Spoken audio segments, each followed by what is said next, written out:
Itajaí dando ok. Já está gravando, né, Itajaí? Ok, gravação iniciada. Então vamos lá, boa tarde a todos, boa tarde a todas. Sejam todos muito bem-vindos e bem-vindas a este webinar sobre o tema Inovação em Comunicação, Sustentabilidade e Tecnologia. Em nome do Comitê de Políticas de Comunicação do Fórum Nacional de Gestão do Conselho Nacional do Ministério Público, eu saúdo a todos e a todas que nos acompanham aqui pela internet.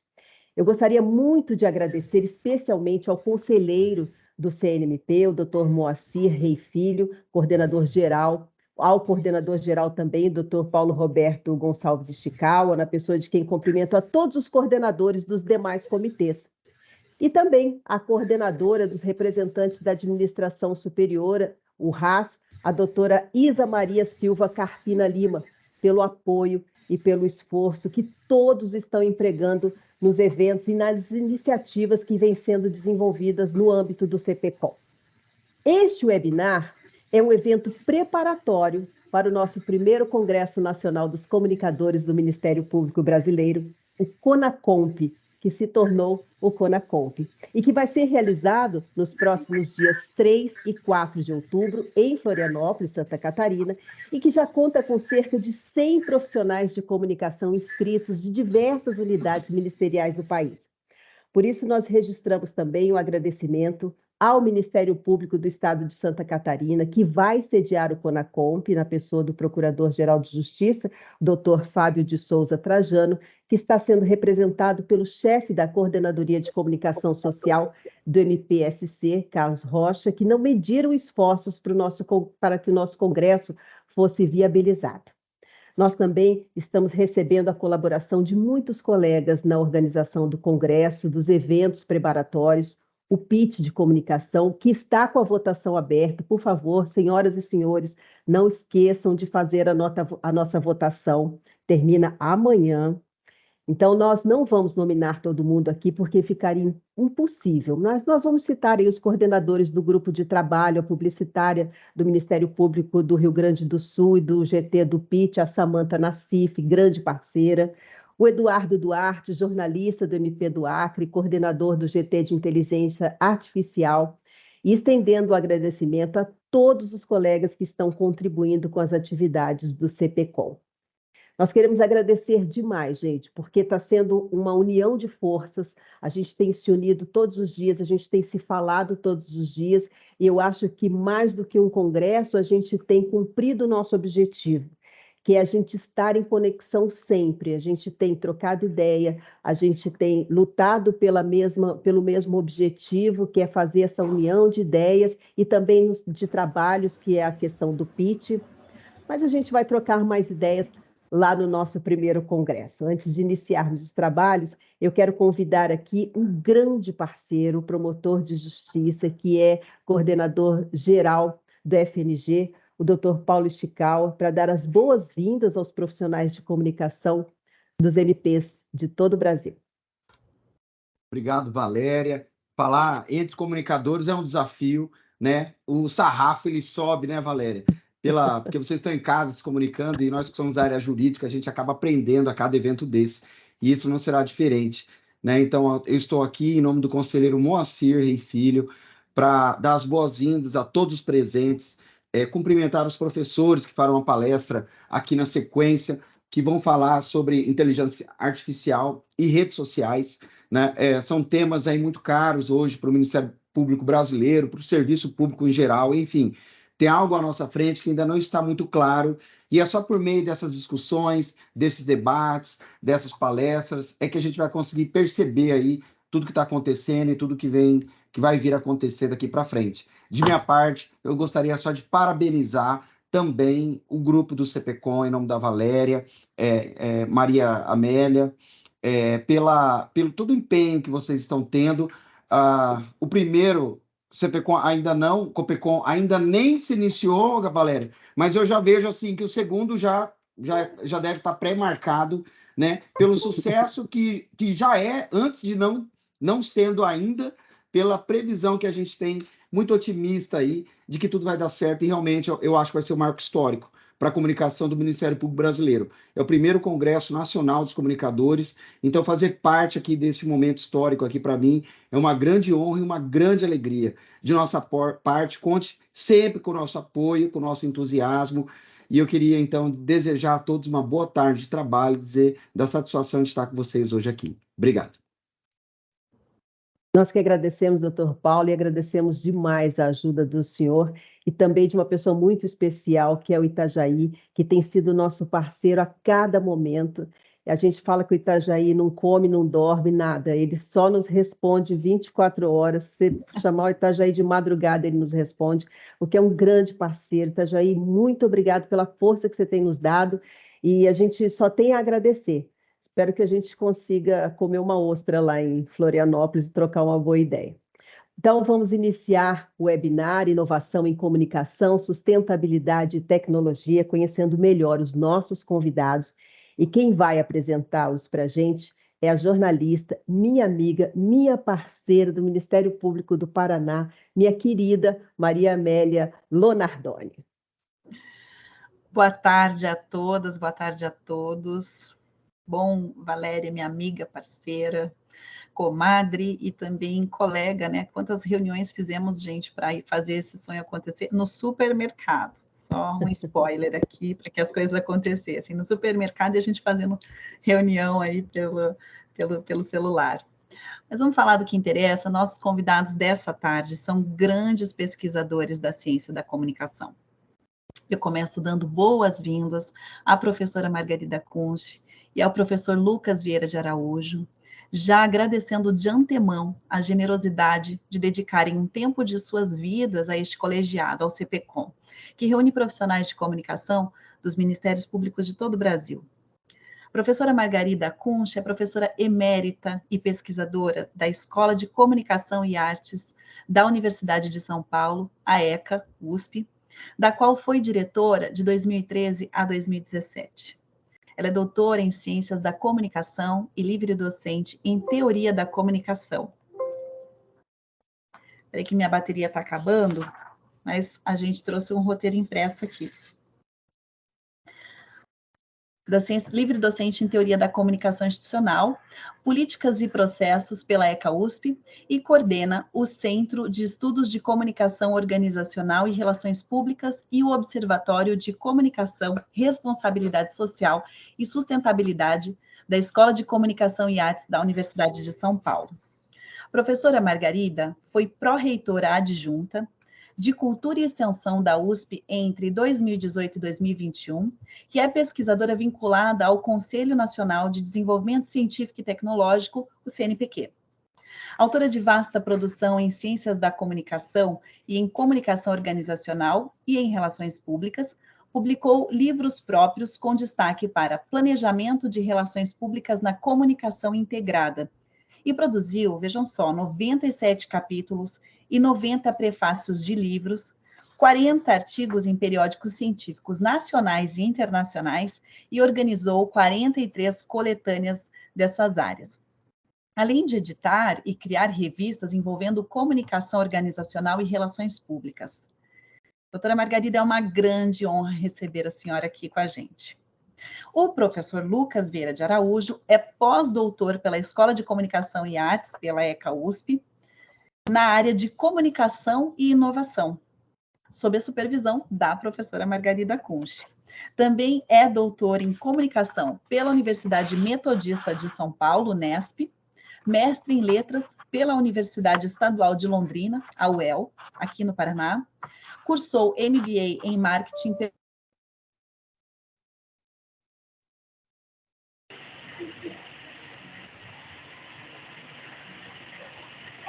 O que aconteceu? Parece que ela caiu, né?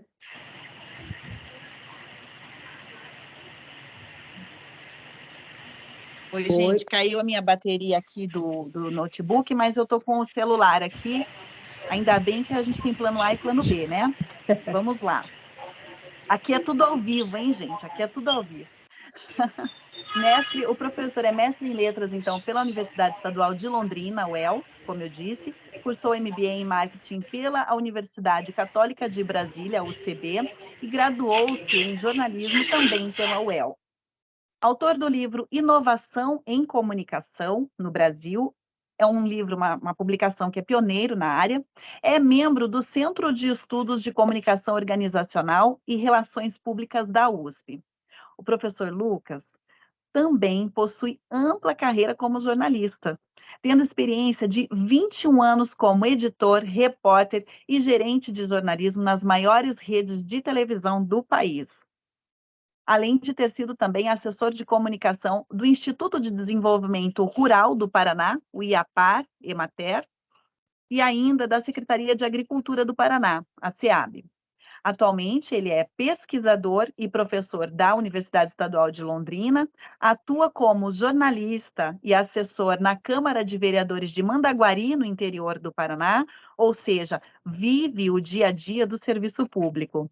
E é também membro do corpo editorial de publicações nacionais e internacionais e mentor de startups, colunista de inovação e empreendedorismo no Grupo Folha de Londrina. Ou seja, suas pesquisas se relacionam com temas como ecossistema de inovação, novas tecnologias baseadas em inteligência artificial, aprendizado de máquina, algoritmos, entre outros.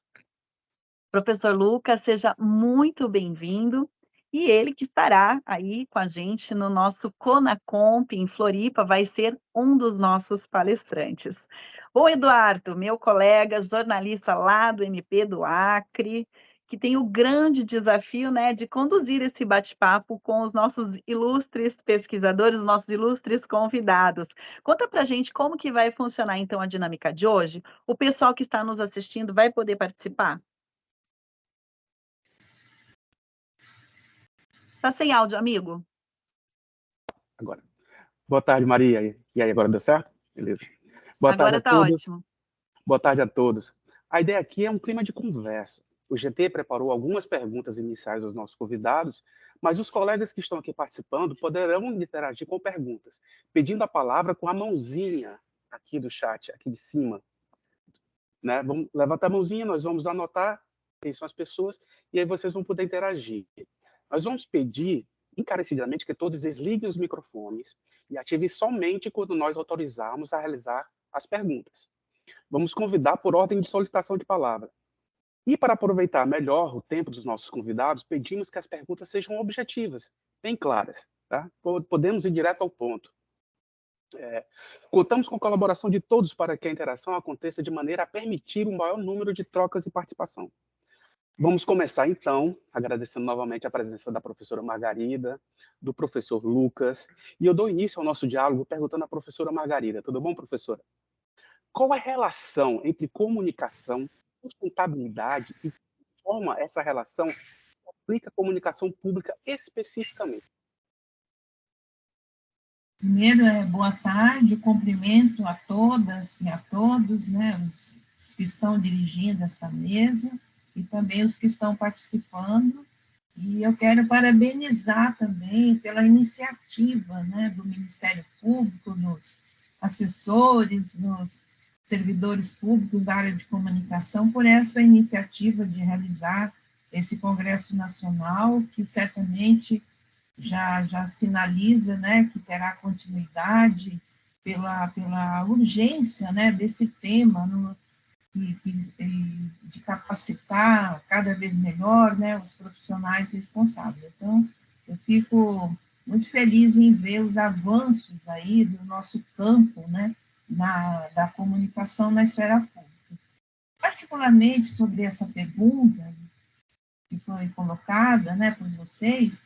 Primeiro, nós sabemos, né, que a questão da sustentabilidade, ela constitui hoje um tema recorrente que está presente nos debates, né,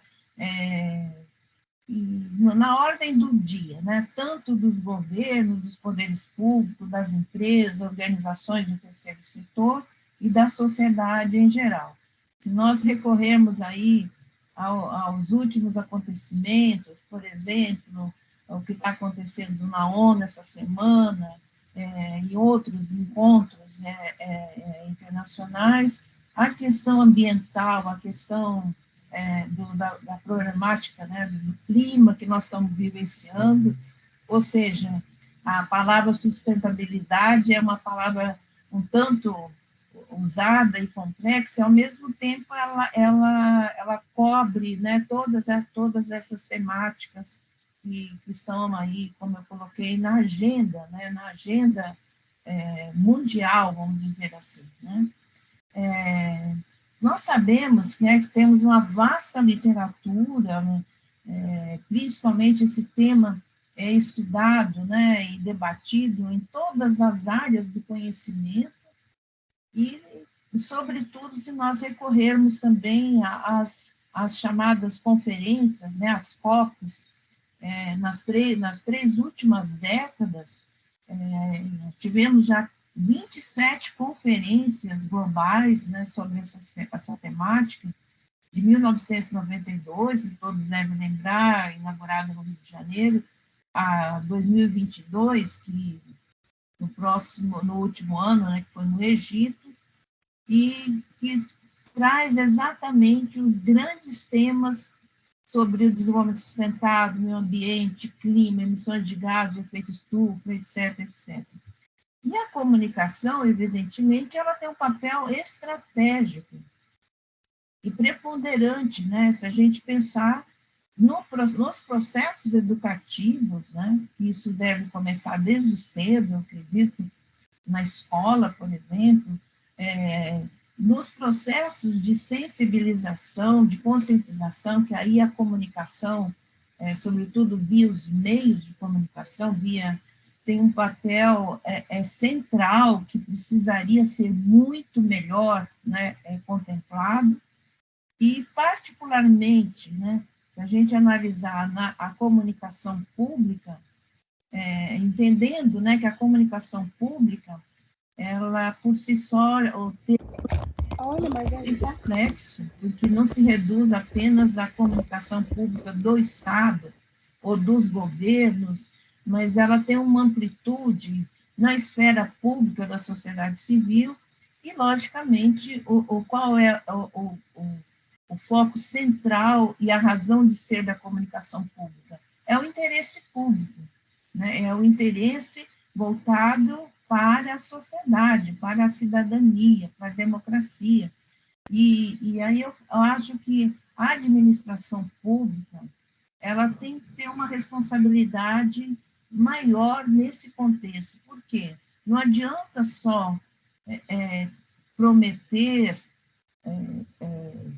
trabalhos e projetos, ações que vão, de fato, ao encontro das demandas da sociedade atual, mas sem que realmente isso seja colocado em prática. Quer dizer, ou seja, é preciso que haja também uma responsabilidade pública naquilo em que se coloca, aquilo que os governos colocam, que vão realizar, que muitas vezes não é de fato cumprido. Se a gente olhar o número de obras paradas, os investimentos que são feitos e que ficam se deteriorando, né, prejudicando, inclusive, o meio ambiente.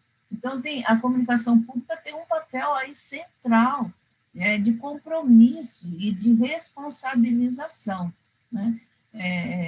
Por exemplo, não só do Ministério do Meio Ambiente, que é o responsável, mas de um trabalho que, felizmente, né, na atual gestão federal, nós percebemos que há, assim, uma nova política pública, né, quer dizer, nessa direção. Então, se nós pegarmos sustentabilidade, o papel estratégico da comunicação como um todo, né, e também, particularmente, a comunicação pública, nós vamos ver que há o quê? São pilares aí centrais para que, de fato, a gente tenha uma sociedade mais sustentável e que haja uma nova consciência por parte dos cidadãos e das cidadãs, né? Porque eu costumo falar, a questão da responsabilidade é uma tarefa de todos. Primeiro, individualmente, cada um de nós, né? A consciência que cada um tem que ter. Segundo, onde você atua, no seu ambiente social, no seu ambiente familiar, no seu trabalho, e se a gente analisar o papel que as organizações privadas, as empresas têm, e todo esse programa, chamado ISG, que é justamente o desenvolvimento ambiental, o impacto social e a governança, quer dizer, isso foi está sendo, né, muito contemplado e debatido e com gestão mesmo por parte das empresas, mas eu acho que a gente pode transferir ou tentar aplicar isso muito também na esfera pública, no Ministério Público, quer dizer, quais são os impactos sociais dos trabalhos que nós estamos desenvolvendo, por exemplo,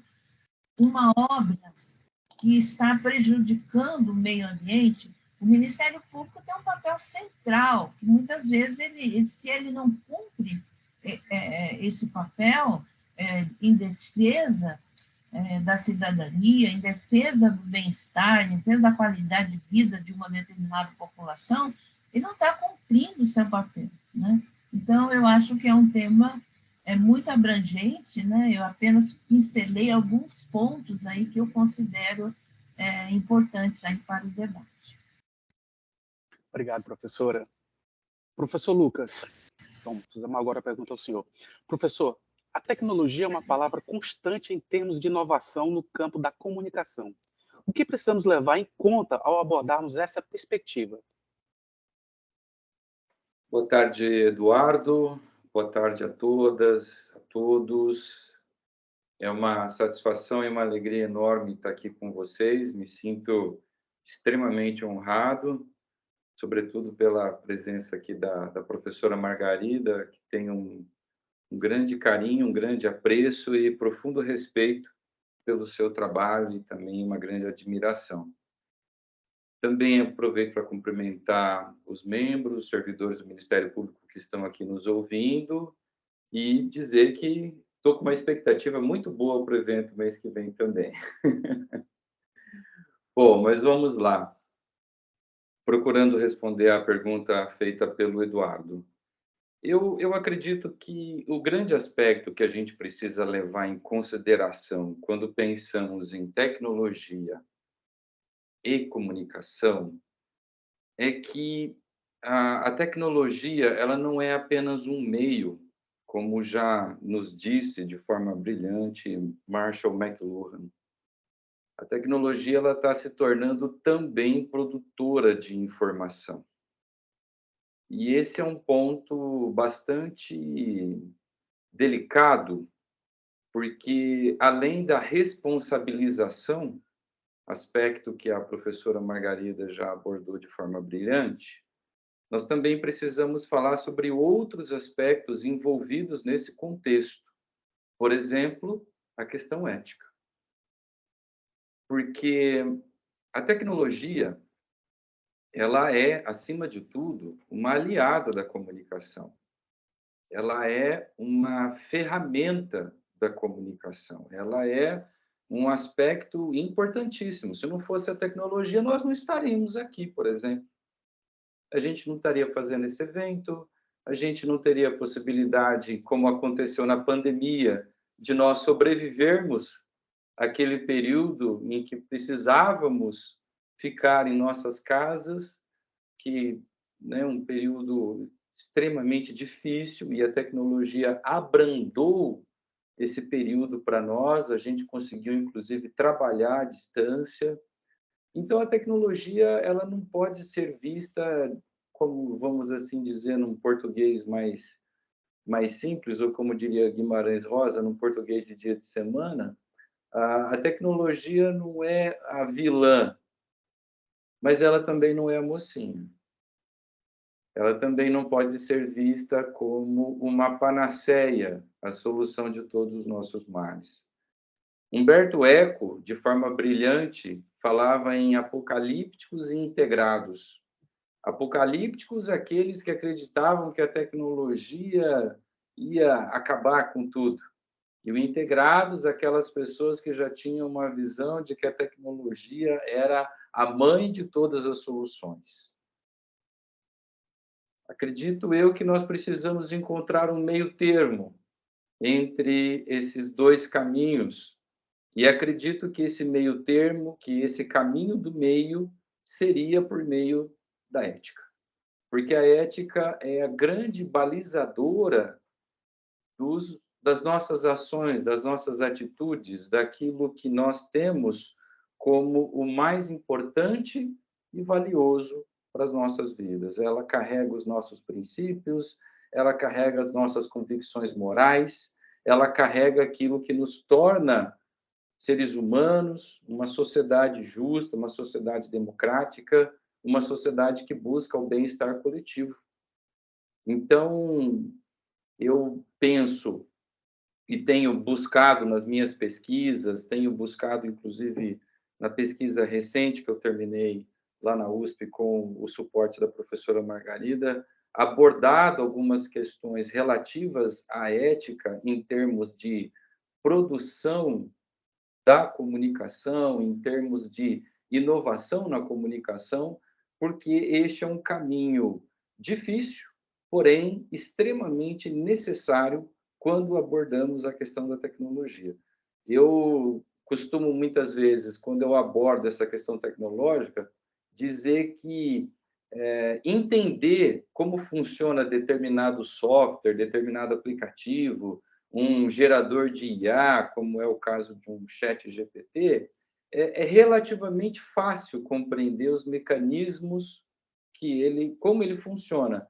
Mas o que é difícil é a gente utilizá-lo de uma maneira profícua, de uma maneira boa, utilizarmos de forma não só que a gente não infrinja a lei, né, já que estamos aqui falando com comunicadores e com promotores de justiça que têm essa grande preocupação nas suas funções precípuas, mas além de não infringir a lei, também buscarmos aquilo que seria o certo, o correto, o justo.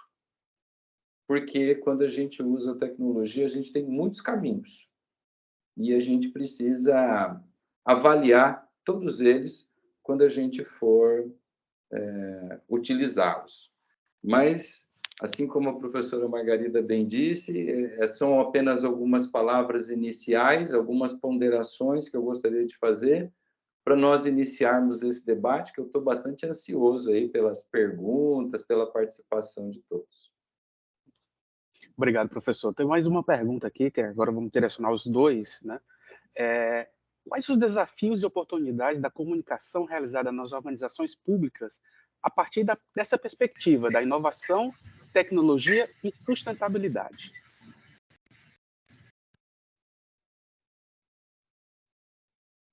Eu começo, então? Por favor, professora. Tá. Primeiro, né, os desafios, né, da sustentabilidade global são muitos, né? Para a gente contextualizar, antes de pontuar, né, os desafios mais específicos, né, para a comunicação.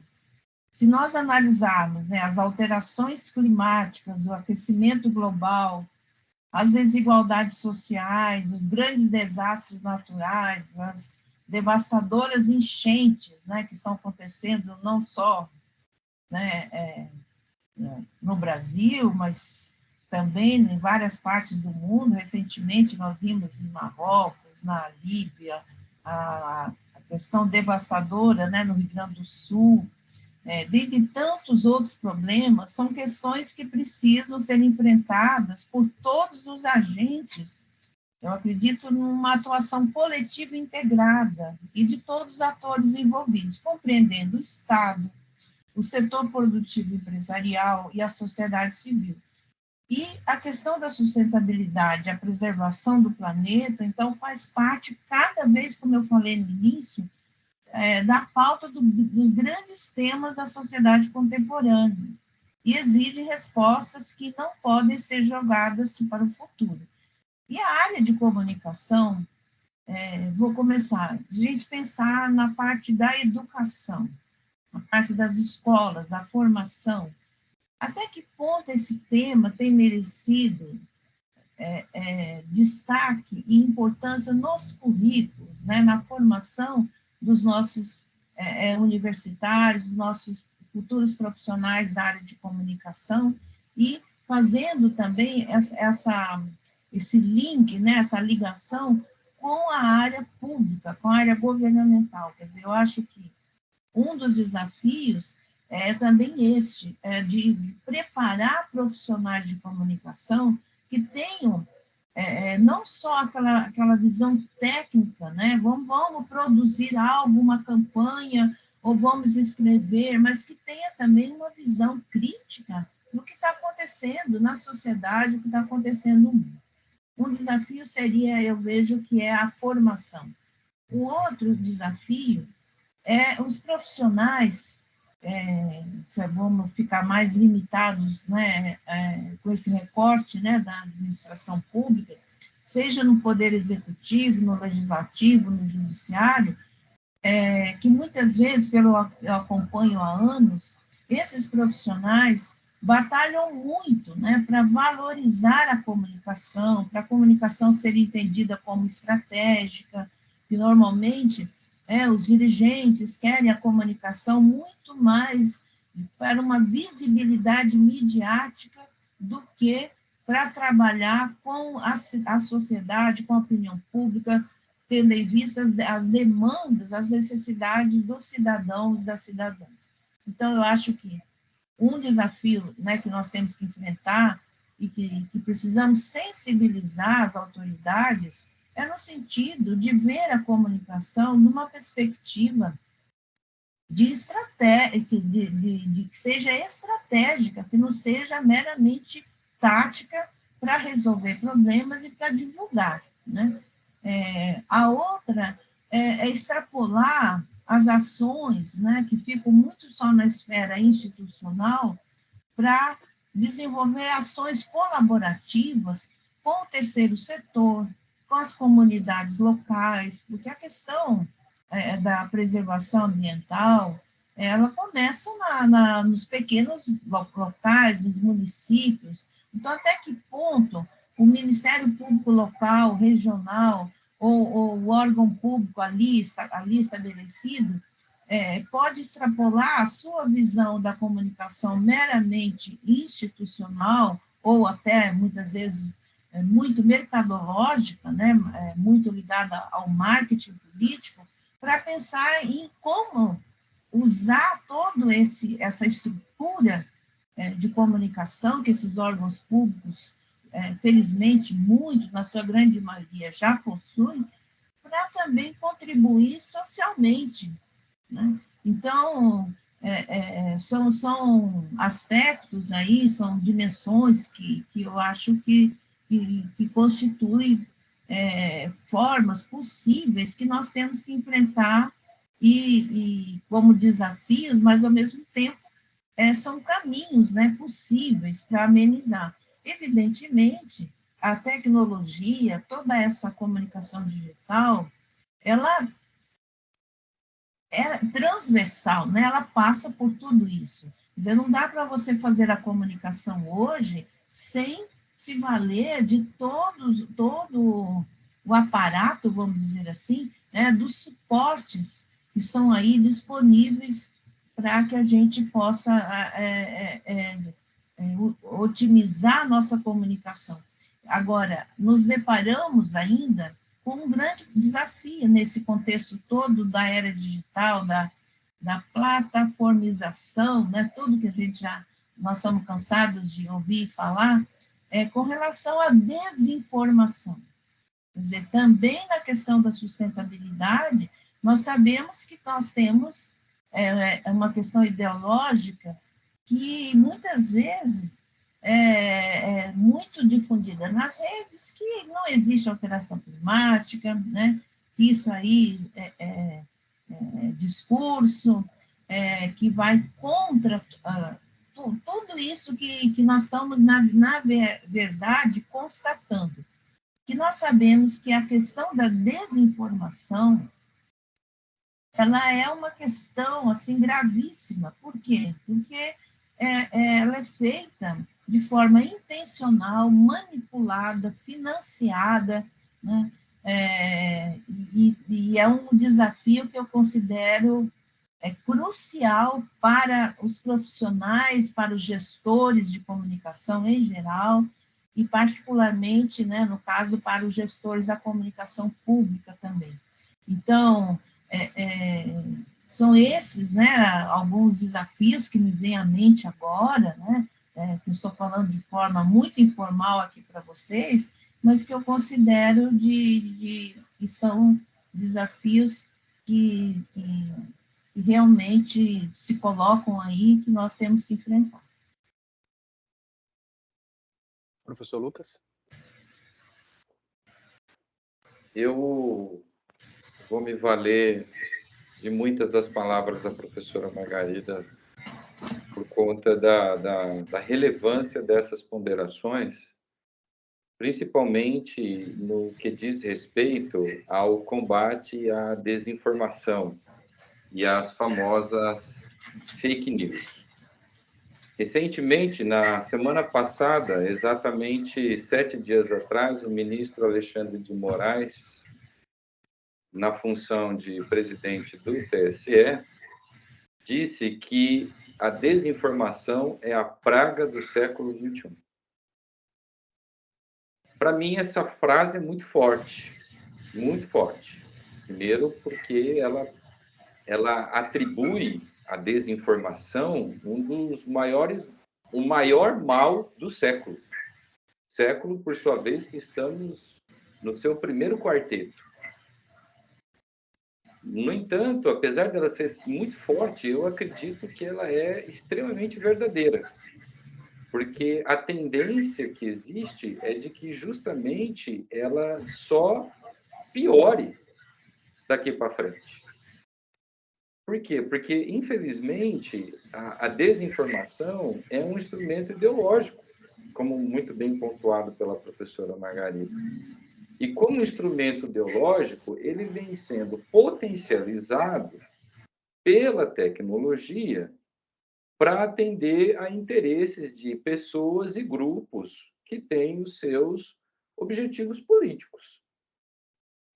E a tecnologia, ela acaba sendo mal utilizada muitas vezes, né? Porque é um erro, por exemplo, afirmar que as fake news, que as notícias falsas foram criadas agora.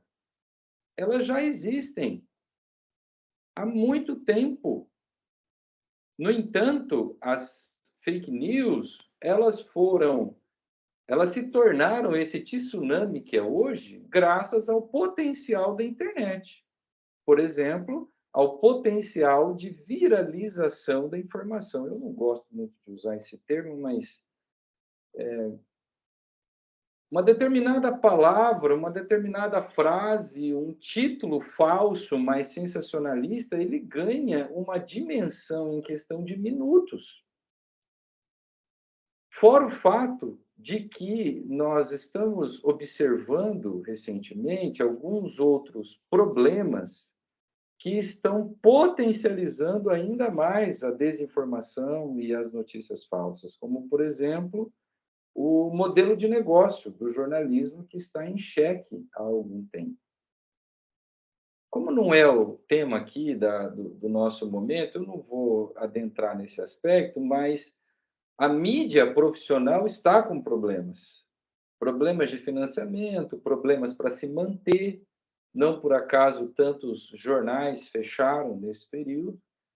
E esse caldo está só potencializando a força da desinformação. Então, eu acredito que, dentre os diversos desafios, este seria o maior. Agora, existem oportunidades? Existem, sem dúvida nenhuma. E, em termos de comunicação pública, as oportunidades estariam justamente em nós utilizarmos das tecnologias para combatermos essa faceta negativa da informação, para a gente combater aquilo que é mentiroso nas redes sociais. E aí eu vou me valer de um raciocínio de um britânico, já falecido há bastante tempo, mas que foi um dos grandes pensadores, foi uma das pessoas mais importantes para que hoje nós tivéssemos máquinas, computadoras, inteligência artificial, que é um pesquisador britânico chamado Alan Turing. Alan Turing foi o cientista britânico que conseguiu descobrir a criptografia da comunicação nazista durante a Segunda Guerra Mundial. Ele criou um dispositivo que quebrava o código utilizado pelos nazistas, os códigos.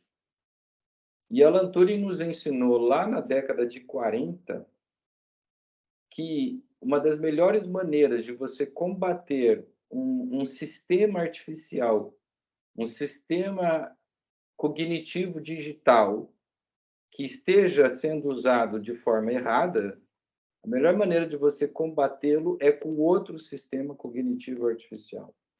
Isto é, a gente precisa do apoio das máquinas e da tecnologia se a gente quiser combater de forma mais veemente aquilo que está acontecendo hoje em dia. Os mecanismos de checagem, por exemplo, que nós temos de informação, eles são extremamente positivos, mas eles abrangem uma faceta muito pequena da quantidade de desinformação que existe.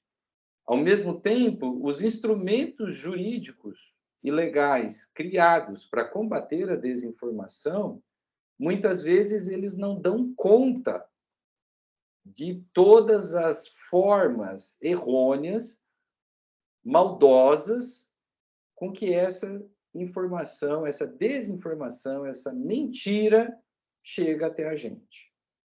Então, é claro que para eu poder detalhar um pouco melhor como que a gente poderia fazer isso, necessitaria de um tempo maior, que acredito eu que não é possível aqui nesse momento, mas aí, né, Valéria, Eduardo, a gente já vai chamando o pessoal para o evento, né, que daí a gente se aprofunda um pouco mais, né?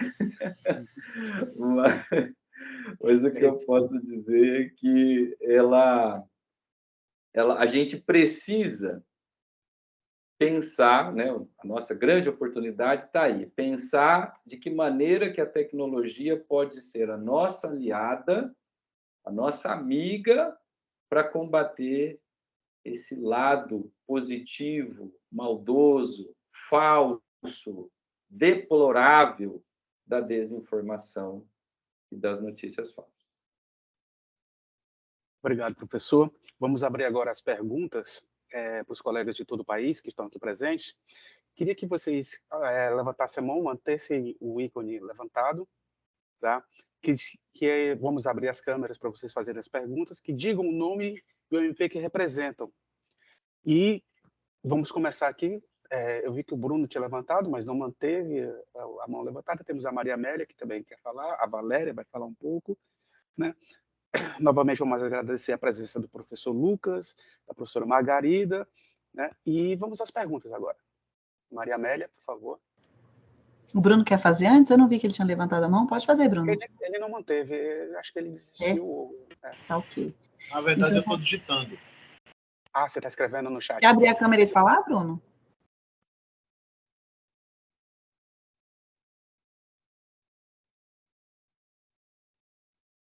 O microfone está desligado, Bruno.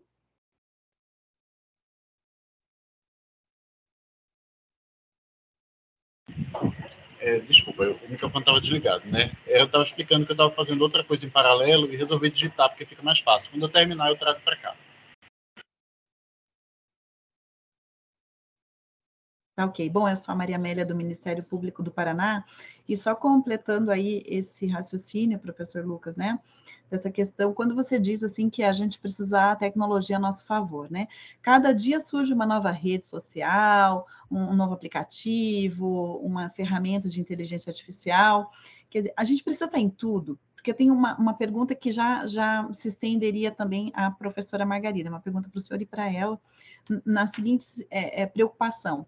A gente estar em tudo, com que qualidade e quantidade, porque também tem uma questão da sustentabilidade no âmbito de emitir informações, né? A gente está com uma sociedade aí que está bombardeada, não só por comunicadores, e eu acho esse também um grande desafio. Então, assim, hoje você não sabe se a informação saiu de um profissional de comunicação ou se saiu ali da esquina, né, de um adolescente ou de uma pessoa que está ali qualquer, fez uma foto e postou. Então, assim, ficou de certa forma democrático, mas também sem essa responsabilidade, né, que é peculiar dos comunicadores. Então, como que a gente faz para selecionar que tecnologias a gente pode usar a nosso favor? Quais são as tecnologias? Quer dizer, surge uma rede social, sai todo mundo, blá, blá, blá, efeito manada, né? Vai todo mundo atrás dela, vai fazer, fazer, e emitir informação de uma maneira desenfreada, né? Sem, de repente, avaliar o resultado dessa informação, da produção dessa informação na sociedade, porque está todo mundo lá. Então, entra um tribunal, outro também entra, daí entra uma instituição pública, outro também entra, todo mundo entra, aí porque um entrou, outro entrou também. Então, acaba-se não fazendo uma avaliação crítica, até mesmo do porquê estar ali, né? Ou para quem estamos falando ali. Né? Vou dar um exemplo do TikTok, que é uma rede que tem um público específico muito grande e que fica sempre a gente ali. Aí, vamos entrar, fazendo o quê? Fazendo dancinha, fazendo o quê? Né? Um exemplo só. Mas não só redes sociais, né? Agora também com outras ferramentas e aplicativos também cada vez mais fortes, né? Então, assim, a pergunta seria, né? Como fazer essa seleção, quer dizer, para que a gente possa fazer de maneira crítica, responsável, como requer a comunicação pública, a seleção de onde estarmos, por qual período, porque a inovação também tem essa característica de sair fazendo e avaliando, fazendo, então também é uma preocupação, né?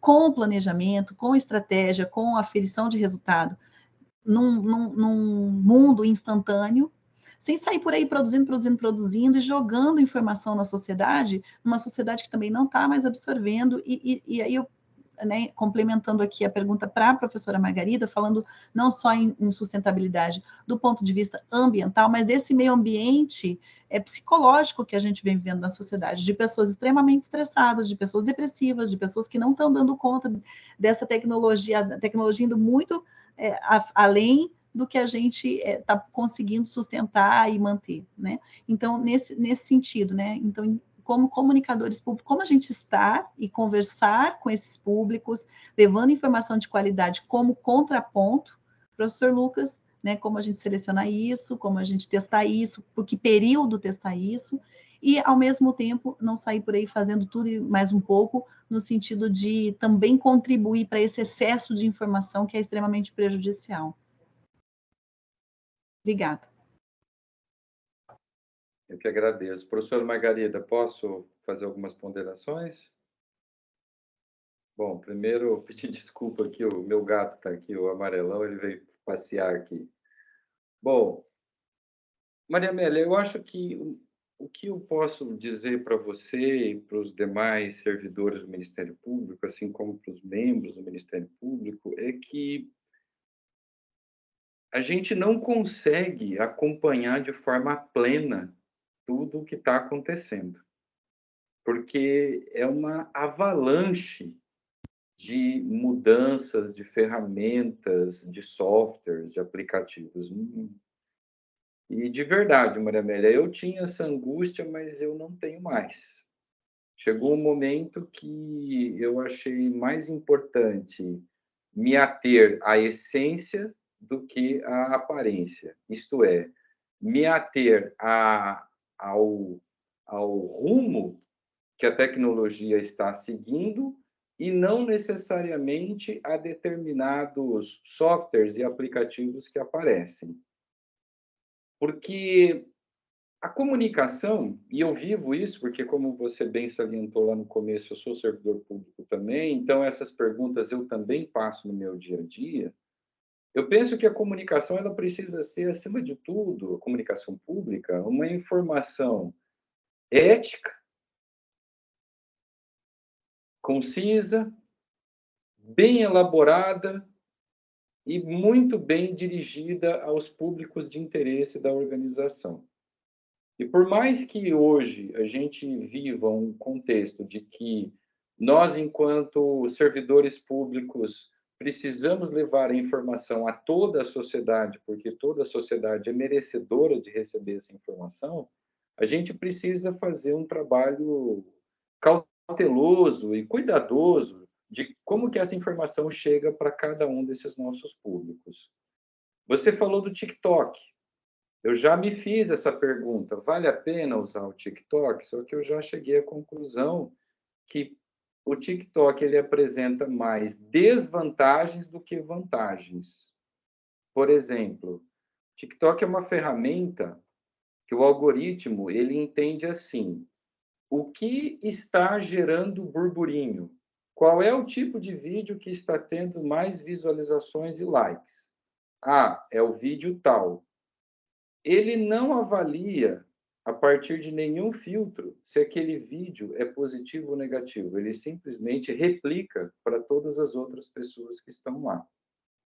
Então, se esse vídeo, por exemplo, tem uma desinformação, pronto, a desinformação ganha o impulso que ela queria. Então, bastante... para nós, servidores públicos, a gente precisa analisar com bastante cautela até que ponto que vale a pena a gente sacrificar a informação boa, de qualidade, em nome de muitos cliques e visualizações. Será que vale a pena a gente arriscar, despender tempo e recursos numa plataforma que tradicionalmente é vista, é encarada como uma plataforma de, aspas, zoeira, fecha aspas? Tem conteúdo sério? Tem. Só que esse conteúdo sério está perdido em meio a um turbilhão de outras informações. Será que o algoritmo vai nos recomendar? Aí, muito provavelmente, algumas pessoas vão dizer o seguinte: ô Lucas, vai recomendar a partir do momento que você fizer uma coisa engraçada. Vai lá e faz uma dancinha. Aí eu pergunto para todos os comunicadores que estão aqui: será que a gente consegue transmitir informação séria fazendo dancinha? Não tenho a resposta e não vou tentar responder essa minha pergunta. Eu só acho que é um ponto de partida para o debate, para a gente conversar muito mais, porque isso aqui é um assunto extremamente denso. Mas eu acredito que a qualidade da informação não pode ser prejudicada em nome de curtidas. A gente precisa ter bastante cuidado, porque a informação de qualidade é uma informação cada vez mais escassa. E nós, servidores públicos, nós que trabalhamos na comunicação pública, somos uma das poucas fontes de informação fidedigna que a sociedade tem. Porque informação ruim tem de monte, mas informação boa, onde que ele encontra? Eu acabei de falar que os veículos de mídia estão passando por uma crise sem precedentes. Isso significa que a gente precisa levar isso em consideração.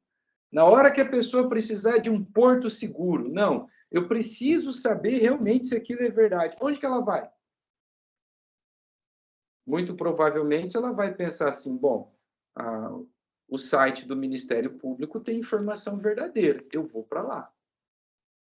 Então, nessa hora, a gente precisa ter em mente que nós precisamos manter esse padrão de uma comunicação calcada na ética e na informação de qualidade.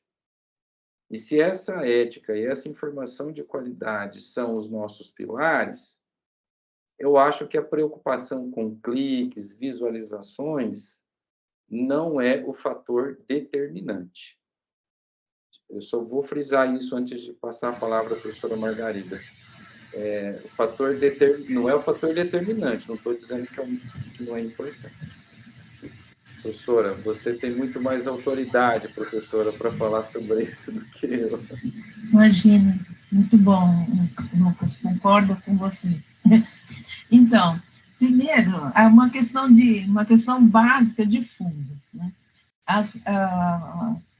Né, Maria Amélia, você coloca ali um tanto de redes e como vão surgindo novas, e as pessoas vão querendo acessar todas, fazer parte de todas, e como saber selecionar, né? Primeiro, a gente tem que lembrar que essas redes, né, começando pelo Facebook, né, virou Meta, que inclui Instagram, WhatsApp e coisas mais, essas redes e muitas outras foram criadas e implantadas de forma livre, né, sem regulamentação, como se fosse assim, total, dentro daquela premissa, né, liberdade de informação, foram colocadas de forma totalmente livre, né? Nós estamos nos deparando com a dificuldade, né, com o projeto que está na Câmara Federal, que foi até retirado de pauta, com o risco de não ser aprovado. Por quê? Pelas pressões das big techs, né, das grandes empresas que dominam aí, né, todo esse mundo aí, né, da digital.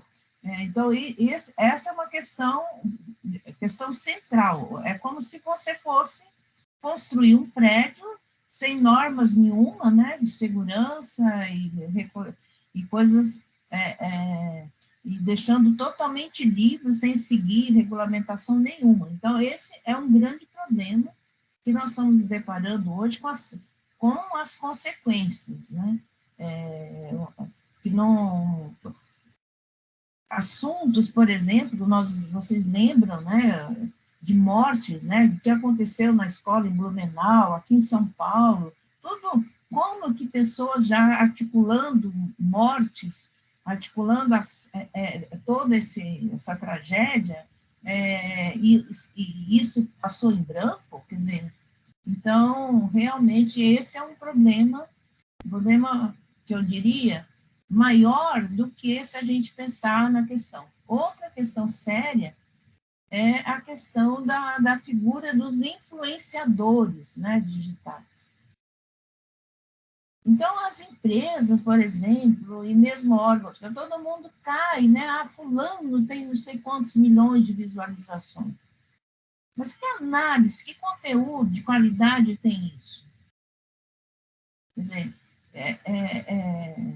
e quanto de dinheiro está por trás de tudo isso? Quer dizer, então, são questões, né, que nós, da área de comunicação, tanto dos pesquisadores quanto os gestores, os profissionais, temos que fazer, né?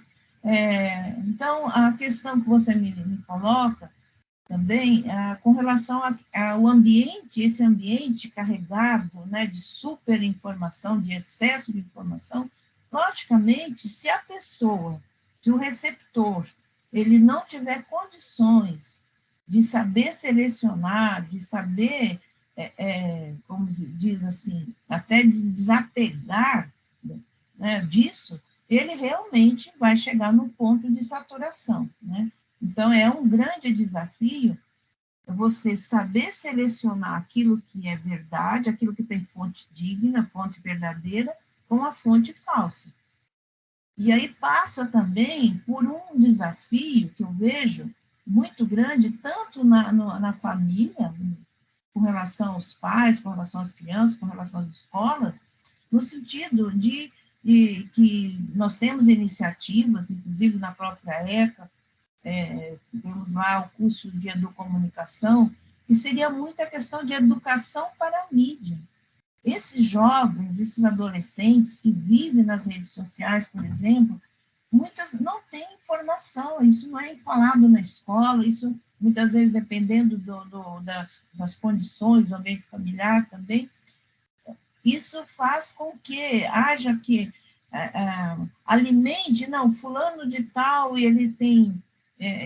eu consegui isso, mas fulano de tal estava fazendo férias, né? Outro dia até ouvi comparar um jovem assim, eu estou aqui no Nordeste com meus pais, no resort, mas o filho do Neymar está lá nas Malvinas, né? então ele está muito melhor do que eu. Quer dizer, essas coisas, sabe, essas postagens, então isso cria todo mundo aí, que eu acho que vai criando uma certa angústia na criança, no jovem, nas pessoas, né, essas exibições.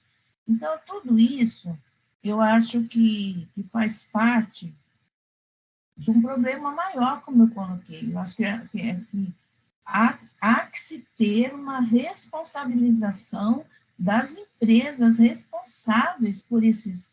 Isso tem que passar por uma regulação fundamental, básica, pelo menos, né? Sobretudo quando isso implicar que vai trazer consequências e problemas. Um exemplo concreto, a desinformação com relação a vacinas. Né? O país acaba de completar mais de 70 anos e era considerado modelo, ainda, né, modelo para o mundo, que tem esse programa. Por exemplo, a Índia ainda não conseguiu erradicar a poliomielite, o Brasil já tinha, e hoje tem pais que não estão levando as crianças para tomar a vacina, aquelas vacinas básicas, quer dizer, aquelas que já havia toda uma cultura, né, no país, dessa responsabilidade com relação. Então, comparando, por exemplo, na pandemia, uma coisa foi o quê? O jornalismo profissional, o jornalismo editado, que nós conseguimos, né, mostrar o papel da televisão, levando cientistas sobre os mais diversos temas, mostrando, né, a questão da Covid-19, as suas consequências, orientações e tudo mais. Outra coisa é o que foi em paralelo, né? Inclusive feito na esfera pública federal, né, da desinformação intencionada, né, planejada. Então, o grande desafio para os comunicadores é justamente fazer o contraponto entre aquilo que é informação verdadeira e aquilo que não é informação, né? Então, são essas as minhas ponderações aí. É um tema, como o Lucas colocou muito bem, vastíssimo, né? E que realmente nós temos como grande desafio saber selecionar aquilo que realmente interessa e enquanto comunicadores também, avaliar até que ponto vale a pena você se valer de determinadas redes ou não. Obrigado, professora. Antes de passar a palavra para a Valéria, que seria a próxima, eu vou perguntar ao Bruno se ele se sente contemplado com essas falas, já que a pergunta que ele fez vai muito em sentido ao que foi dito agora pelos professores. Ele pergunta o seguinte, professor, que ele direciona mais a pergunta ao senhor, que as redes sociais, né, o YouTube, Instagram, TikTok e demais, buscam figuras que são os influenciadores, os criadores de conteúdos, né, para engajar o público. Aí temos uma legião de especialistas em diversos assuntos, né, mas que se valem mais das suas habilidades pessoais do que necessariamente no aprofundamento de conteúdo, né, na profundidade de conteúdo. E, por outro lado, as nossas instituições devem prezar pela impessoalidade na comunicação. Ele diz, eu não acho que é o nosso caso de competirmos com influenciadores, mas ele pergunta como cavamos um espaço junto a esse público. Essa pergunta foi que o Bruno, lá de Pernambuco, deixou, né? O Bruno, ele é da assessoria de comunicação lá do MP de Pernambuco. Bom, Eduardo, Bruno e demais pessoas que nos acompanham. Bruno, eu vou me ater principalmente a essa sua última colocação, quando você pergunta assim, como fazemos para cavar um espaço com esses influenciadores? Eu penso assim, nós temos que procurar pessoas, Bruno, que sejam pessoas minimamente preocupadas com essas questões éticas, com essas questões ligadas à verdade, à veracidade das informações, e procurarmos ter um diálogo franco com elas. Quem sabe fazendo algum tipo de trabalho junto com elas. Por exemplo, postagens em comum. Só que esse é um trabalho que precisa ser feito com bastante cuidado e cautela, Bruno, porque você vai atrelar a imagem da instituição à imagem de determinada pessoa. E a professora Margarida está aqui, é a melhor, uma das pessoas que mais entende de imagem e reputação na América Latina, então fica até difícil de eu falar isso, mas o que eu posso dizer é que se você atrela uma imagem de uma instituição como o Ministério Público a uma dada pessoa que, pelas mais variadas razões, depois de um determinado período, vai lá e muda o posicionamento político-ideológico dela, o estrago já está feito. Porque as pessoas não vão parar para refletir e pensar que houve uma mudança da pessoa e não da instituição. Então, você corre um risco bastante grande de você prejudicar a instituição na qual você trabalha. Eu acredito que uma maneira mais segura, mais prudente de fazer esse trabalho, Bruno, é por meio dessa iniciativa que vocês estão fazendo hoje. Isto é, buscando membros da academia. Assim, pessoas, né, da sua... Aí é o que doutor estudam, Trajano, que tu usa pesquisam. de mais alguém ali? Gente, Professor, só um minutinho, tem uma pessoa com o microfone aberto aqui. Quem que está com o microfone aberto, por favor, fechar? Pronto. A Marcela, acho que esqueceu. Bom, então procurar com membros da academia esse subsídio técnico que você, muito provavelmente, vai ter uma segurança um pouco maior no momento que você precisar atrelar, se juntar a essas pessoas. E antes de terminar, Bruno, muito provavelmente você está pensando assim, mas quem disse que na academia nós temos grandes influenciadores? Porque, de fato, nós, acadêmicos, não somos pessoas que temos milhões, né? Como eu brinco com os meus alunos, eu não tenho nenhum K no Twitter. Eu não tenho nenhum K no Instagram. Mas existem pessoas na academia que têm, sim, uma capilaridade muito boa e que pode ajudar nesse trabalho.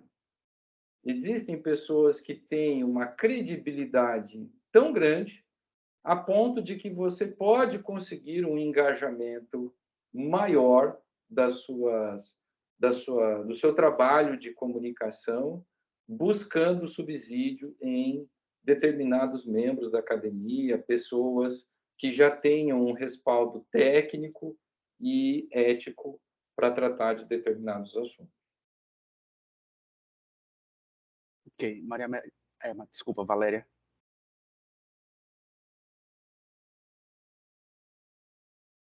Eu fiquei aqui tão absorvida com as palavras que deu uma viajada.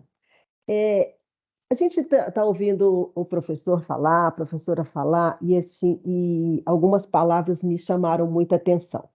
Responsabilidade, desafios, ética, desinformação e angústia, que é o que toma conta do nosso dia a dia dentro do Ministério Público como assessores de comunicação.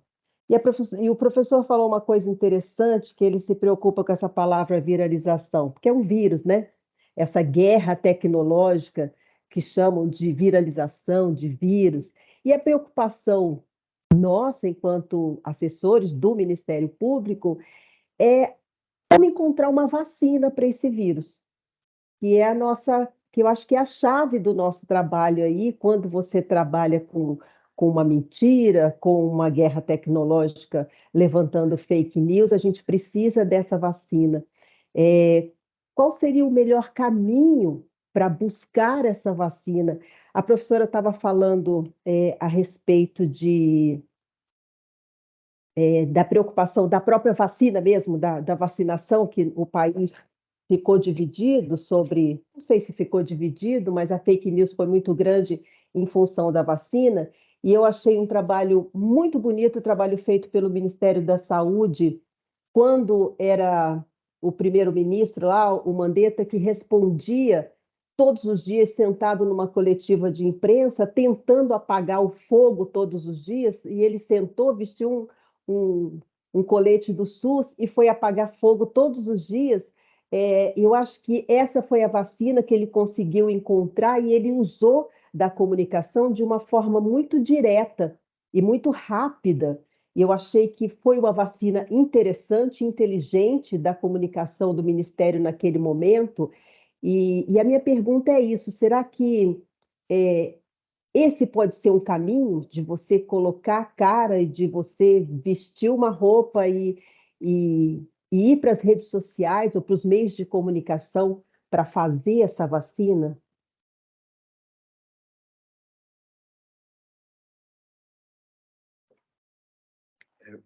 Valéria, eu e a professora Margarida... Os dois, fiquem à vontade. Professora, eu vou fazer algumas colocações e, em seguida, já finalizo meus comentários. Valéria, eu acho que esse antídoto, essa vacina que você citou, é um dos melhores.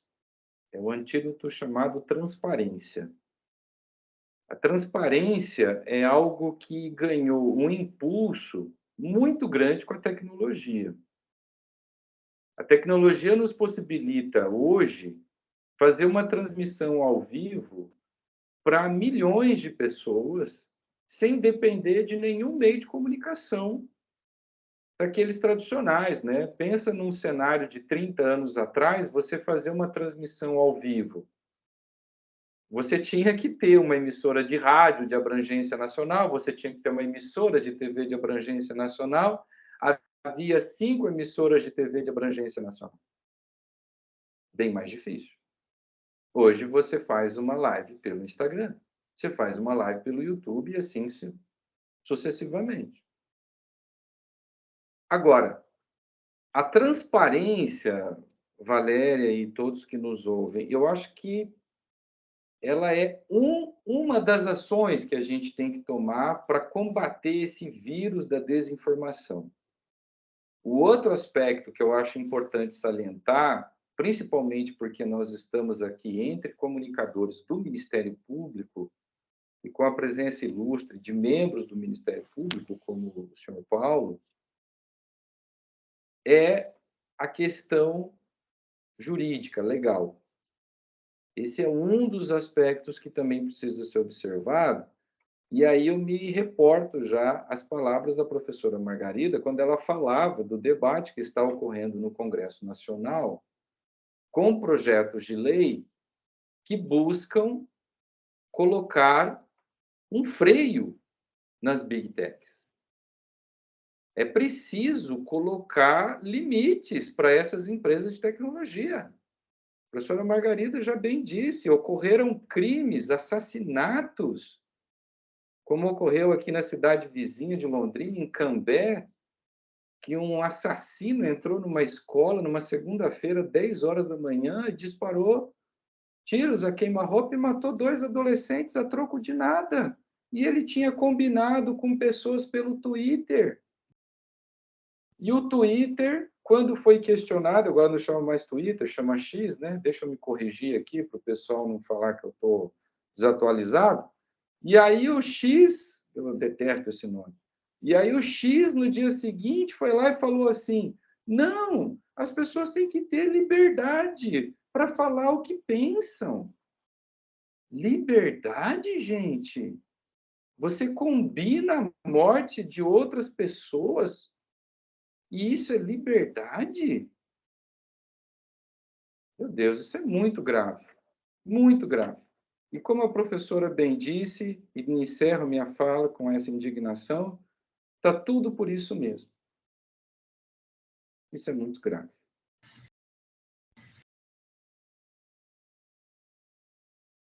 Valéria, com relação ao que você coloca, né, muito bem lembrado, o trabalho na época, né, do ministro Mandetta, e que realmente foi um marco, né, todos que podiam, né, esperavam aquele momento onde era apresentado dados, né, sobre o que estava acontecendo. E todos nós, né, devemos lembrar também que depois, né, com a sua saída, houve uma omissão total, né, do governo, inclusive com dados, que levou à necessidade de ser feito um consórcio, né, da imprensa, né, reunindo vários órgãos, e que isso era apresentado, né, nos jornais, né, jornais de televisão, nos dados,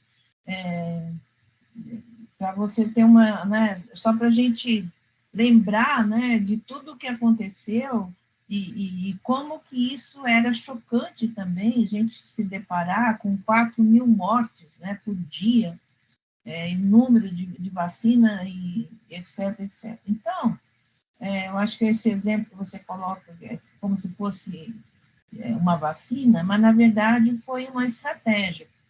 Indiretamente, pelo que eu tenho acompanhado, o próprio Ministério da Saúde hoje, que tem sua equipe toda de comunicação, tem encontrado muita dificuldade, apesar de campanhas e de ações que estão sendo levadas a efeito, para tentar reverter esse quadro tão negativo, né, com relação à vacinação, né? Estão usando de muitos meios, mas mesmo assim estão encontrando dificuldades, até pela pressão que existe nas próprias redes sociais. Então, na minha percepção, né, cabe aos gestores de comunicação pensar na melhor estratégia, quer dizer, não há uma receita pronta, vai depender muito de cada caso, de contexto do momento, e muitas vezes uma estratégia talvez mais viável nem seja, né, a rede social, mas um outro meio, talvez até um meio antigo, né?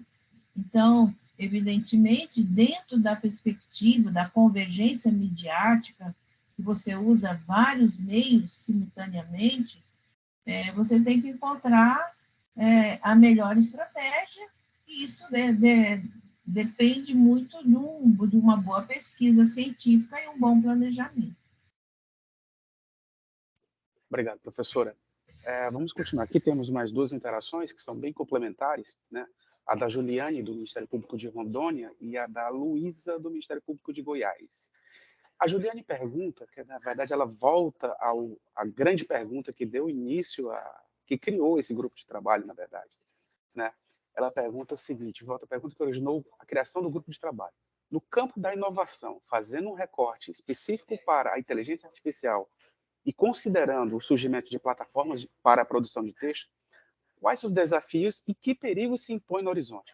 Existe quais seriam as limitações éticas para a comunicação pública? E a Luísa pergunta que, de uma forma prática, na rotina da produção dos comunicadores públicos, quais exemplos você poderia citar que vislumbram uma possibilidade de utilização da inteligência artificial? Ela cita o caso do ChatGPT mais específico. No nosso trabalho, né? O que vocês enxergam, se enxergam uma possibilidade ou se não há nenhuma possibilidade? Essa é a pergunta da Luísa, do MP de Goiás, complementando a pergunta da Juliane, do MP de Rondônia. Olha, essas perguntas, né, eu acho que podem ser melhor respondidas diretamente pelo Lucas. Eu só gostaria de destacar o seguinte: a inteligência artificial está aí, né? As novas descobertas, as inovações tecnológicas. Eu acho que cabe a todos nós saber fazer o melhor uso, né, dessas tecnologias, né? Você pode usar também muito a inteligência artificial para o bem. Agora, você também não pode achar que o ChatGPT vai resolver tudo, como muita gente está fazendo. Então, eu não escrevo mais nem release, eu peço lá, ele já me manda. Eu acho que nem 8, nem 80, né? Eu acho que tem que saber conciliar, porque não tem volta, né? Quer dizer, imagine vocês nas metodologias ativas, né? O professor hoje, a professora hoje de sala de aula, quer dizer, como é que você vai otimizar todos esses recursos, né? E isso levando para o ambiente também da comunicação pública, eu vejo que é a mesma coisa, quer dizer, como você pode aproveitar isso e, ao mesmo tempo, você também não pode criminalizar tudo, né? Não, então, basta, né? Não acho que o caminho não é por aí, né? Bom, primeiro eu agradeço as perguntas e eu vou tentar ser o mais sucinto possível, mas já vou adiantar que eu não vou conseguir explicar em profundidade tudo isso, porque esse assunto demanda bastante tempo, mas bastante tempo mesmo. Mas vamos lá, vamos falar do Chat GPT, que é a grande estrela do momento. O Chat GPT, ele tem uma característica que precisa ser observada com bastante cuidado. Qual é? O Chat GPT, tradicionalmente, a não ser em casos específicos, ele não traz a fonte. Inclusive, a empresa, né, que produz o Chat GPT já vem respondendo a processos judiciais na Europa, porque autores estão processando o Chat GPT porque identificaram características no texto da máquina muito similares a de determinadas pessoas, com informações relatadas por determinadas pessoas, e que o Chat GPT não deu a fonte. Aí eu pergunto para vocês aquilo que a gente estava discutindo agora há pouco. A fonte não é justamente a falta de uma fonte não é justamente um dos principais problemas da desinformação? Porque a notícia falsa, se você for pegar a estrutura dela, muito parecida com a de uma reportagem jornalística, onde que está o grande calcanhar dela, calcanhar de Aquiles dela? Está na falta de fonte, e quando tem, de uma fonte confiável.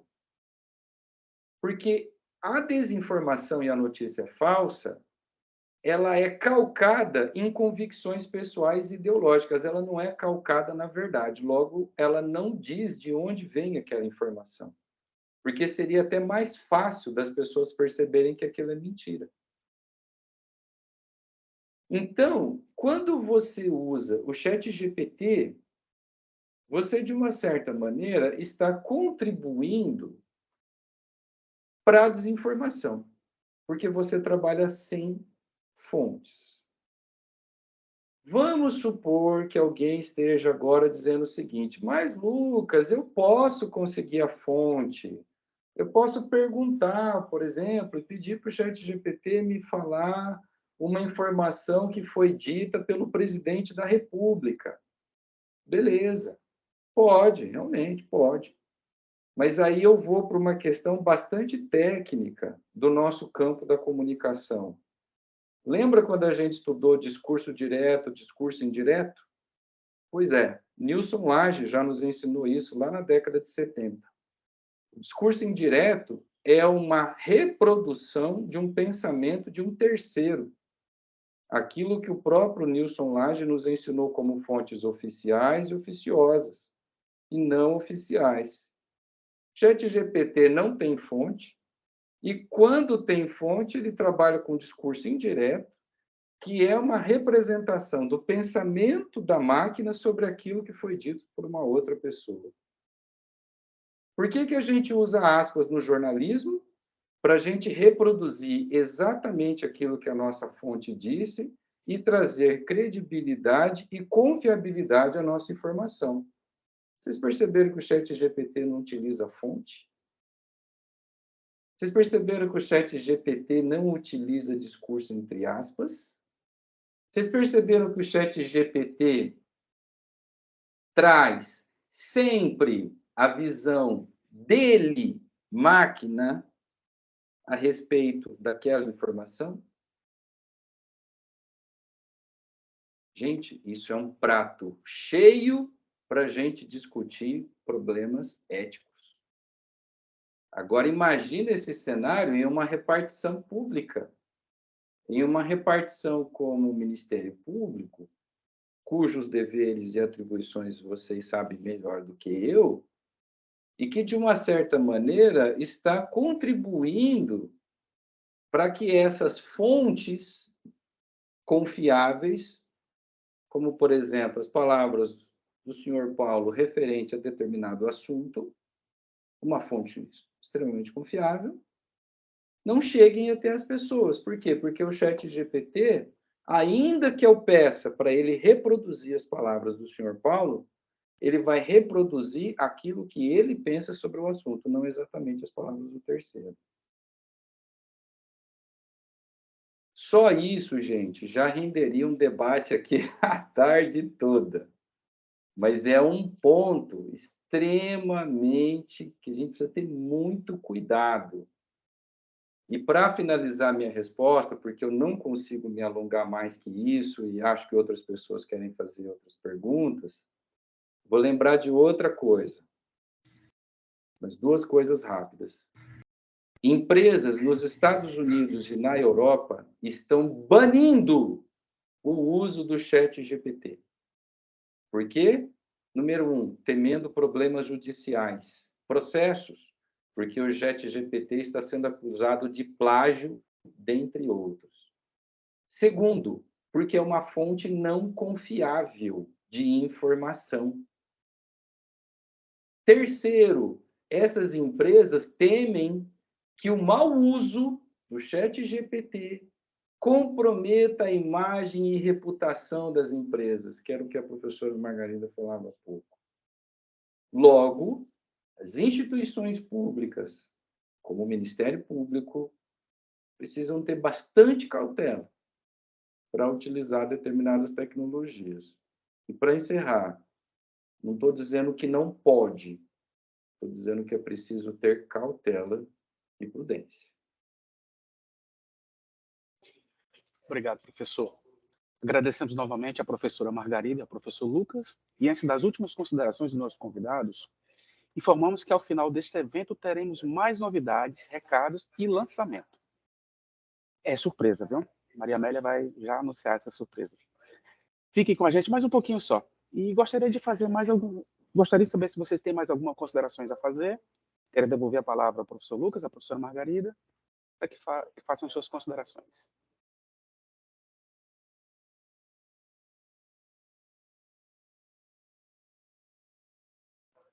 Professora Margarida, pode começar com a senhora, por favor. Eu só tenho a dizer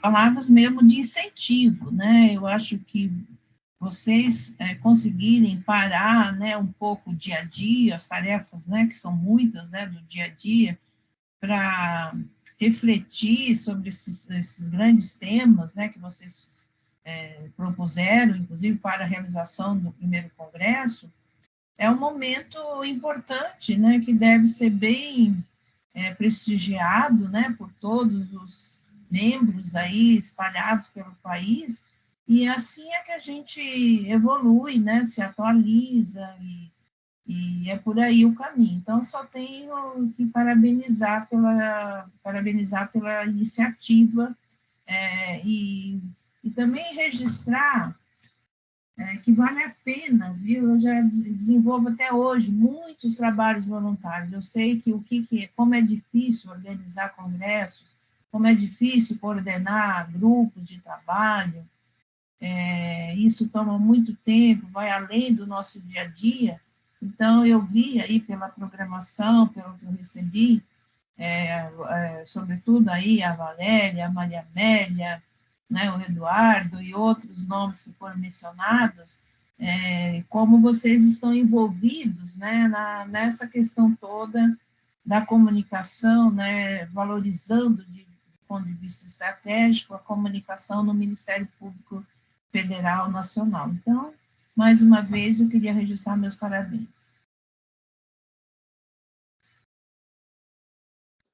Bom, eu também só tenho a agradecer ao convite, agradecer pela confiança de convidar-me para contribuir. Me sinto muito lisonjeado de poder dialogar com vocês. Desde o primeiro momento eu externei essa minha alegria de poder trocar ideias com vocês, pessoas que eu considero muito e estimo bastante e acredito que vem fazendo um bom trabalho. E convidar todos aí que estão nos assistindo, né, para que compareçam ao evento, para que estejam lá conosco em Santa Catarina no próximo mês. Né, professora, você também, nossa convidada, já estou fazendo o convite também, e eu acredito que vai ser um ótimo evento, e só tenho a parabenizar vocês pelo excelente trabalho que vocês estão fazendo.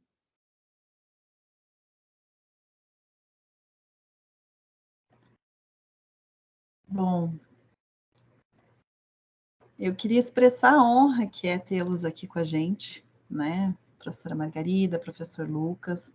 Nós estivemos aqui a grande parte desse evento com 70 pessoas online, que numa tarde, né, de uma quinta-feira, pararam suas atividades ou até administraram uma parte das suas atividades em paralelo, tentando ouvir, porque a gente sabe que, né, a roda não para de girar. Agradecer a todos os nossos colegas do MP Brasileiro, os que fazem parte do CPCom e os que não fazem, convidar quem não faz também para integrar esse grupo, que é um grupo de muita troca, né, onde a gente aprende muito um com o outro, com as vitórias e também com as derrotas dos outros, a gente está sempre trocando. Então, é uma honra enorme, assim, a gente poder ter vocês com a gente aqui, dividindo. Na verdade, passou muito rápido, né? A hora que eu vi, falei, nossa, 4h30 já. A nossa vontade era de ficar aqui batendo papo horas e horas, porque tem muita coisa ainda para a gente explorar. Espero que a gente possa explorar um pouco mais. A professora Margarida é convidadíssima para Florianópolis, tá bom? Lá o Carlos acho que vai fazer questão de recebê-la também, pessoal de Santa Catarina. E agradecer aqui a doutora Ishikawa, a doutora Isa, o Itajaí, né, nossos colegas do CNMP, a equipe do CNMP, que também está nos ajudando muito a realizar não só o CONACOMP, nosso Congresso Nacional de Comunicadores do MP Brasileiro, mas também esse, que é um evento preparatório. A ideia desse evento sempre foi a gente fazer um alinhamento de ideias, a gente começar a discutir ética, responsabilidade, tantas coisas que vocês trouxeram aqui, para que quando chegar lá, e também vamos ter aqui novidades, a gente possa acompanhar, né, a tecnologia, a evolução tecnológica, mas também a evolução da comunicação de maneira responsável, entendendo o nosso papel, né, nesse todo. Aos colegas do GT Inovação e Inteligência Artificial, os demais colegas também, muita gratidão, né? O Eduardo, que coordena esse GT, obrigada, Eduardo, e também Murilo, que nos ajudou com o hot site, enfim, todos os colegas, Juliana. Lembramos que amanhã, né, como a Valéria já colocou aqui, é o último dia para votar no pitch. A ideia do pitch é que justamente as equipes possam ver o que as outras estão fazendo e escolher alguma coisa que tenha o interesse em conhecer melhor. Lógico que isso não se esgota no CONACOMP. CONACOMP é uma possibilidade da gente sair da casinha e não estar preocupados ali com o dia a dia, poder dialogar tete a tete, que acho que ainda não inventaram comunicação mais eficiente que a olho no olho, né? Acho que isso nem tecnologia, nem ChatGPT, nem ninguém vai superar, mas a gente vai, então, ter essa possibilidade aí, graças também ao MP de Santa Catarina, que está nos acolhendo, né? Não só acolhendo, mas também nos ajudando com as despesas. Então, gratidão aí ao Procurador-Geral de Santa Catarina, ao Carlos, e toda a equipe do MP de Santa Catarina. E a gente gostaria, de deixar aqui um recado, para que vocês acessem também a página do CONACOMP, tá? Lá na página do CONACOMP tem um campo do pitch com toda a lista dos trabalhos que estão aptos a serem votados. Tem um formulário que daí os coordenadores, as pessoas que representam as assessorias de comunicação no colegiado do CPCom vão preencher em nome de toda a equipe. Então, a ideia é gerar um diálogo também nas equipes interno, tá? Então, tem esse campo. E uma novidade, né, que a gente vai preparar aí nos próximos dias, não sei, Eduardo, me corrija aqui, mas o Eduardo, o Murilo, a equipe do GT de Inteligência Artificial, separou uma série de materiais, materiais de vídeo, materiais impressos, para que a gente possa estudar, que a gente possa ver, se inteirar, né? Então, a gente sabe que tem gente que é muito mais curioso com tecnologia, tem gente que está ainda dedilhando, né? Enfim, a gente está querendo nivelar, que as pessoas possam estudar um pouquinho, ler. Lógico que a gente sabe que é corrido para todo mundo, então, à medida do possível, se capacitem ali para que quando a gente chegar daqui 2 semanas, estamos chegando aí lá no Congresso, a gente possa também ter um pouquinho mais de informação. Então, essa live aqui, esse webinar, ele foi um pontapé inicial para que a gente possa alinhar o conhecimento com relação às discussões que envolvem a tecnologia, a inovação, o uso das ferramentas de inteligência artificial, como elas impactam no nosso dia a dia e também nas redes sociais, para que a gente possa também sair de lá com um debate mais qualificado. Então, acessem o Hot Site, tá? O Hot Site está disponível, o endereço do Hot Site está disponível. Alguém põe ali no chat, por favor? Também no grupo do WhatsApp, a gente deixou lá na descrição do grupo do WhatsApp, tá bom? E tem mais um recadinho. Nós vamos ter um espaço lá no Conacomp. Sabe aquele case que deu errado? Aquele erro, aquela derrota, aquele dia que a gente fala assim, meu Deus, erramos. Pois é, a gente vai valorizar os nossos erros, a gente vai aprender com os nossos erros. Isso foi uma ideia do pessoal lá de Santa Catarina, que a gente copiou do pessoal do DTI, e nós vamos criar a coluna Erramos. Então, nós vamos ter um espaço no Conacomp para levar também os nossos cases de insucesso. A ideia é que vocês possam, aí nas assessorias de vocês, falar assim, gente, vamos dividir isso aqui, para que outros não errem.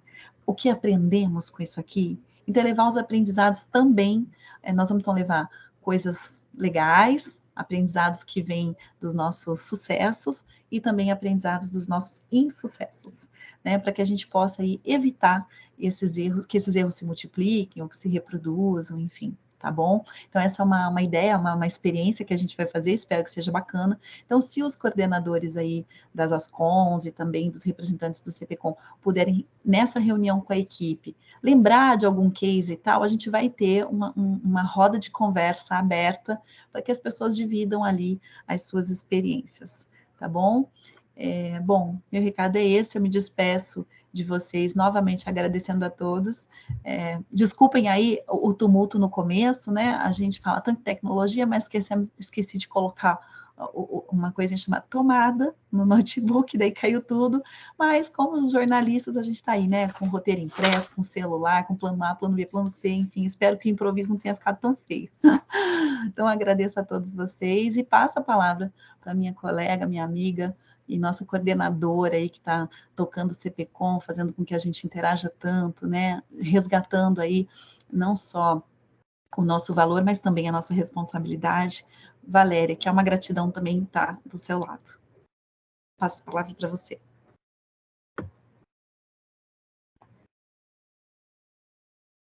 Tá sem áudio, amiga?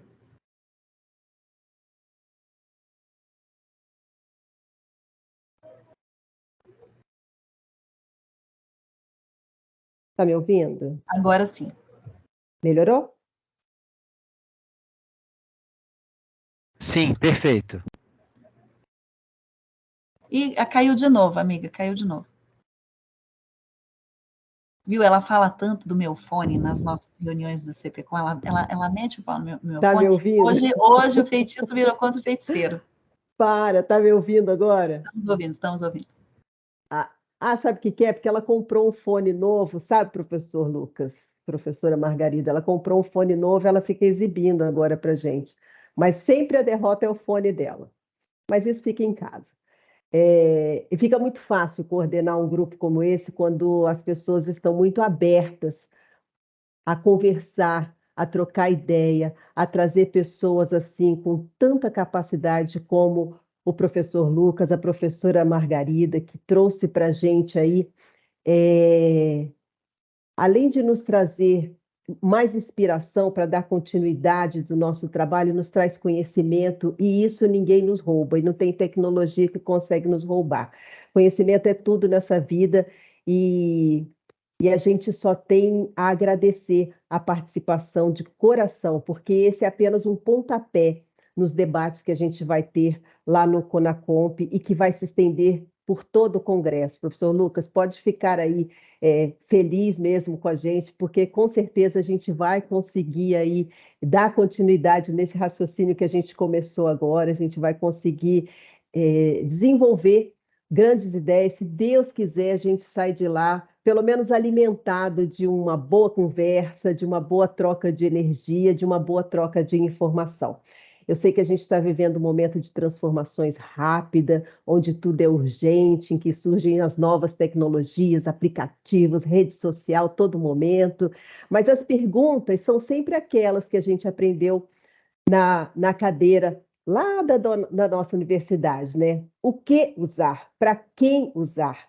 Quando usar? Como usar? Onde usar? Por que usar? E nós, do CPCOM, ousamos inserir mais uma pergunta: qual a responsabilidade de usar essas ferramentas de tecnologia de inovação, de inteligência artificial, de redes sociais, entre outras novidades que podem surgir no nosso próximo minuto?